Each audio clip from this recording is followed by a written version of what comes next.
Hello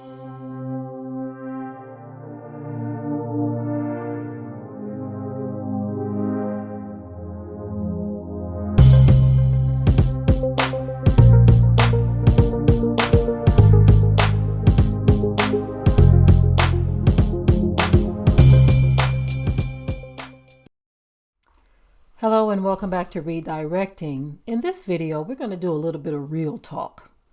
It's not that we don't do real talk in our other videos, but I'm not going to focus on a particular incident that's happened in the world or some news report that everyone is buzzing about on the internet.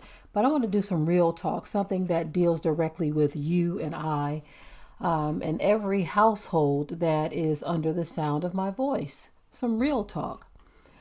I want to talk about how we as a people, when I say a people, I'm talking about so-called Black people, indigenous people around the world. They seem to be trying to find their place in the world. And when you think about that statement, it doesn't seem right if the indigenous or the original people are trying to find their place. It's almost as if we don't realize or understand that our place is the world, okay? The world is our place, but we're trying to find our place in the world. Now, I understand that certain regions were inhabited by us in Africa, in the land of Israel, or wherever we all originated from. I do understand all of that, but it seems like wherever we go, wherever we look, in the four corners of the world or of the earth, so-called indigenous or Black people can't seem to find their place, and they're actually trying to reestablish themselves in and through a corrupt system. Many of you know exactly what I'm talking about when I say this. It's like in trying to find out where we fit in or where we belong, we're trying to establish or reestablish ourselves through a corrupt system that was set up after the fact, after us. You see, I've talked about this before. Some of you kind of chimed in on it a little bit because it's not something that is heavily talked about, where the human landscape on the earth has changed. All of the different faces and hair textures and eye colors that you're seeing right now did not always exist. Now, this is something that is known even in science. Okay, so I'm not trying to be funny when I say any of this. I'm not trying to stir any pots of division. You know, many people try to claim division when you're bringing truth or shedding light on some things. But there are some things that have taken place in this world that have caused the human landscape to change. Okay, so the faces that we see have been kind of mixed and mingled and intertwined. And so therefore, you will go from the darkest of hue from those on the continent of Africa all the way down to the lightest of hue in various other regions around the world and everything else in between. And until we understand that something has changed at some point in time, at some point in history, something changed to where the human landscape differs. And I talked about in a previous video, or should I say in many previous videos, but more recently, I mentioned the fact that every human does spring forth from a so-called Black woman, but not every human comes from the Black man. And so, some of you are probably intrigued by that. And I'm not talking about those of you who are already in the know. I'm talking about those of you who just have a surface understanding of what has taken place in the world. And thus you don't realize or understand why so many things just seem to be out of balance.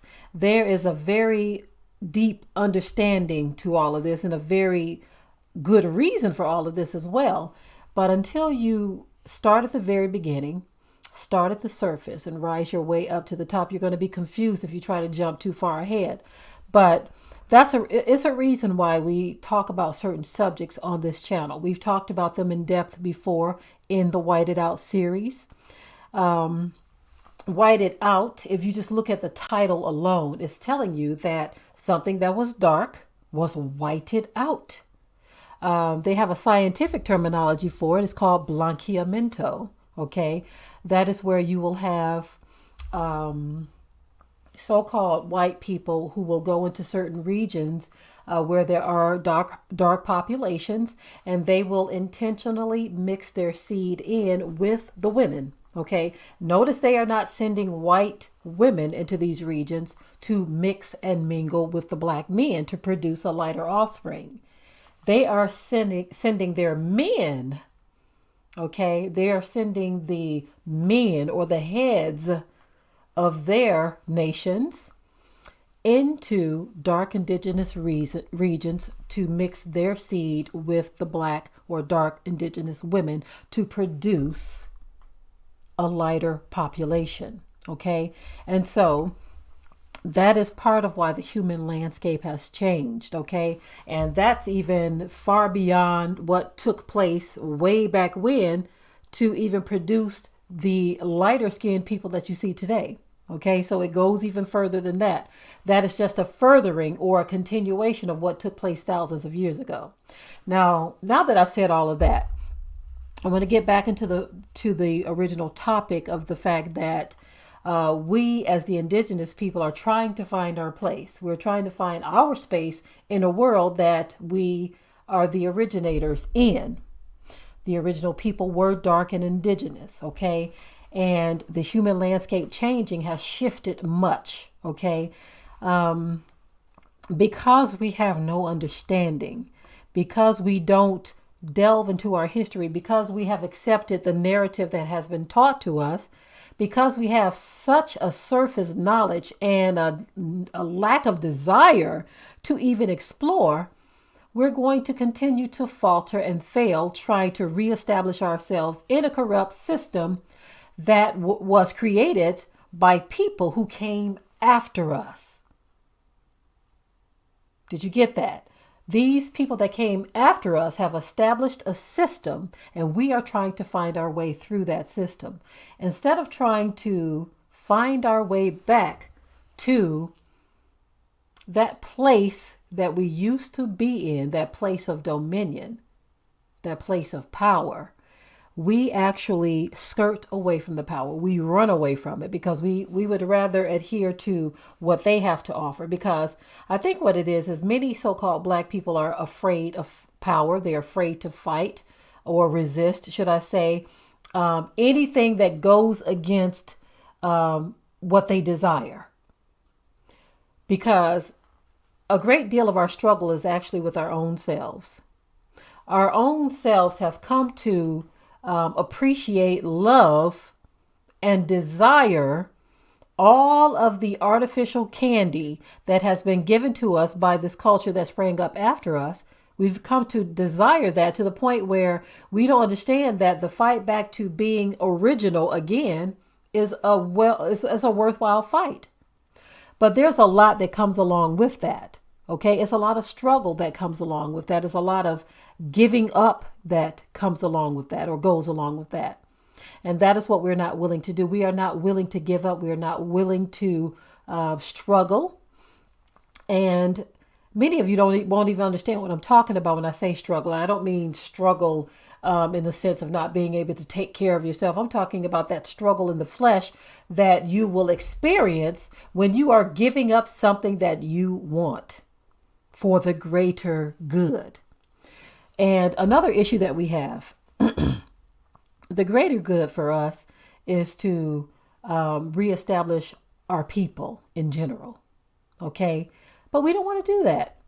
When you are trying to reestablish yourself with another group of people who are well established in their own foundation. Okay.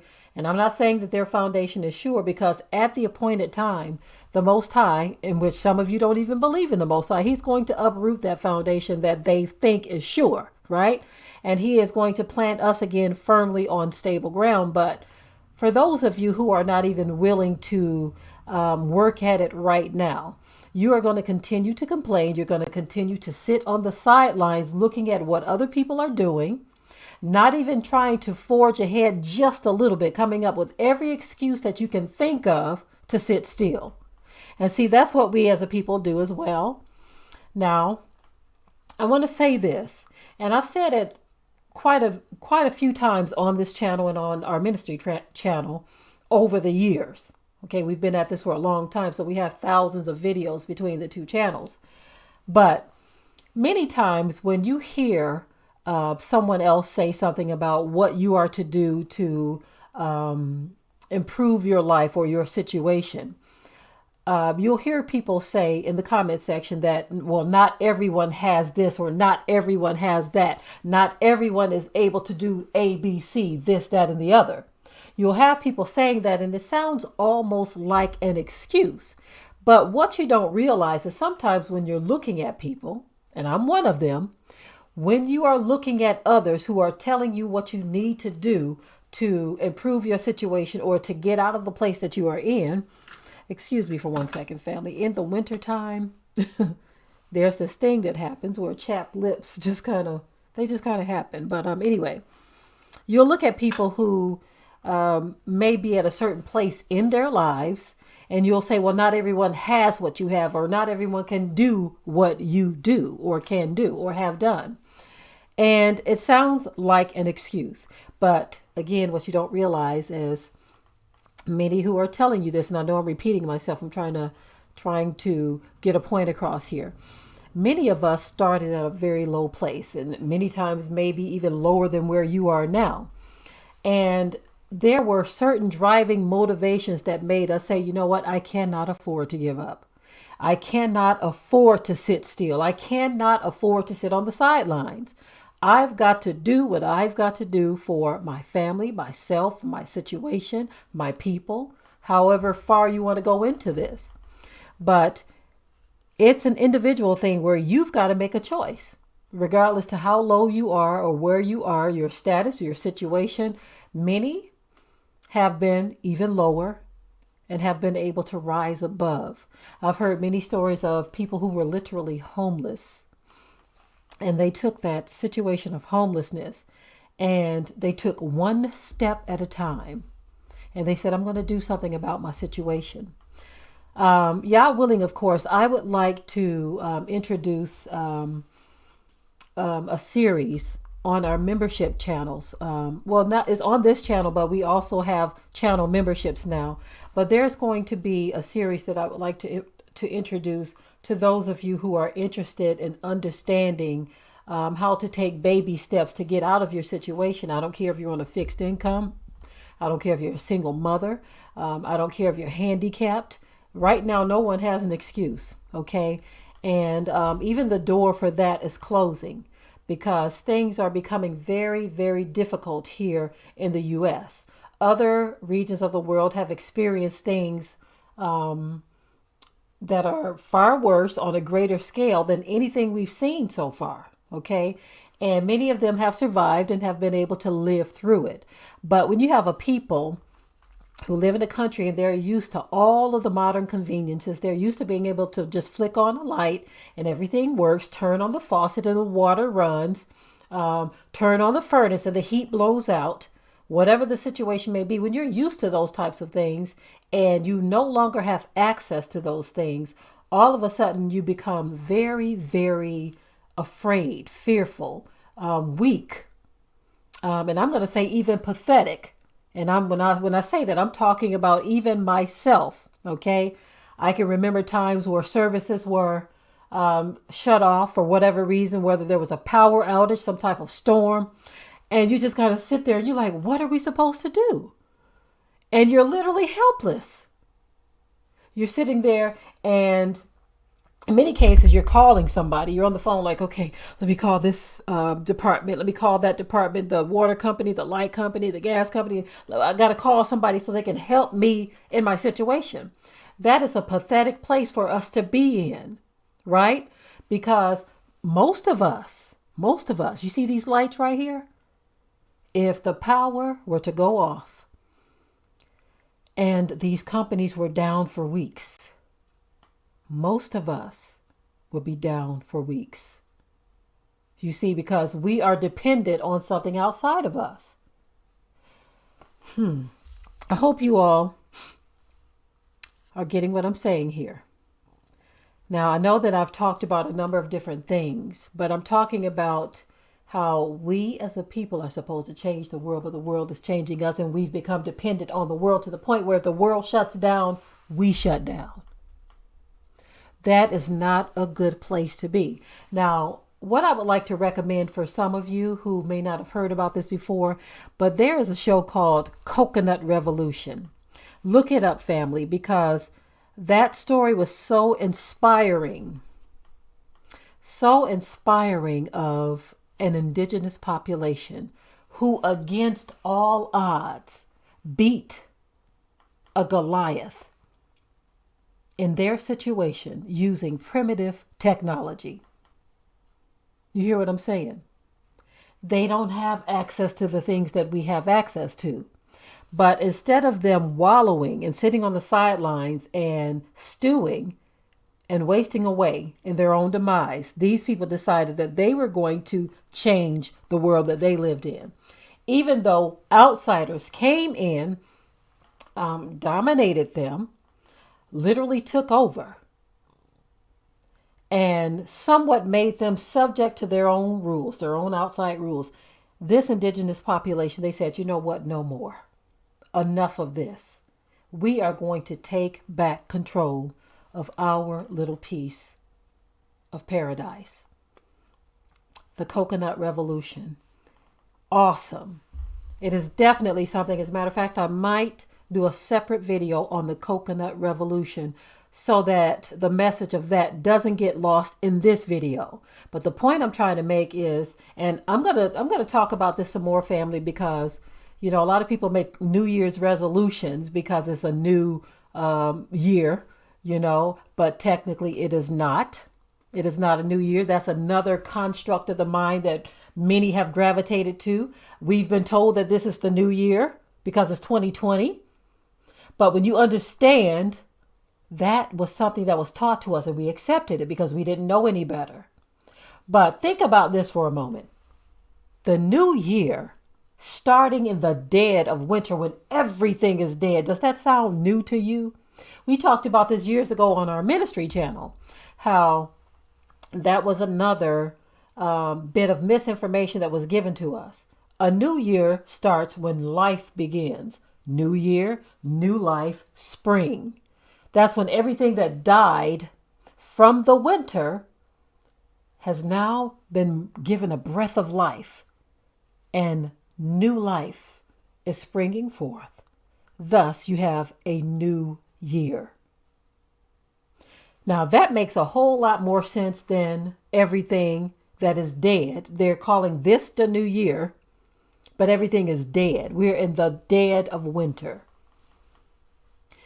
And so, again, we are supposed to be the light of the world, and we are supposed to change the world. But the world is changing us. We have conformed to their knowledge and their information. Things that seem backwards and don't make sense. But because this is what was taught to us, and because we question nothing, we only question it when it comes from someone looking like us. But when people who have deceived us time and time again for centuries tell us something, we take it at face value and we say, that is the truth. We declare that that is the truth. And so, again, I'm going to be talking more and more on these subjects because I want to stir your mind up, family. Too many of our people have a dormant mind, and that mind just sits on the sideline waiting for someone else to solve problems. Time out for that. Okay. Whether you think this is the new year or not, this is 2020. Okay. In 2020, you need to have a new focus and a new vision. It is time to redirect from the confusion that has been taught to our people for centuries. Time to redirect. Time to dig ourselves up out of this pit that we've been put in. It is time to understand and reconnect with the truth. Now, of course, I could say so much more in this video. I don't want to bore your patience. So what I'm going to do is I'm going to spread it out because I would like to touch on other things in all of this because I want my people to get a better understanding of what they see happening in the world so that they can stop conforming to confusion. With that, family, I will say shalom. Be sure to ring the bell to be notified of new uploads on this channel, and also comment, share, like, and subscribe.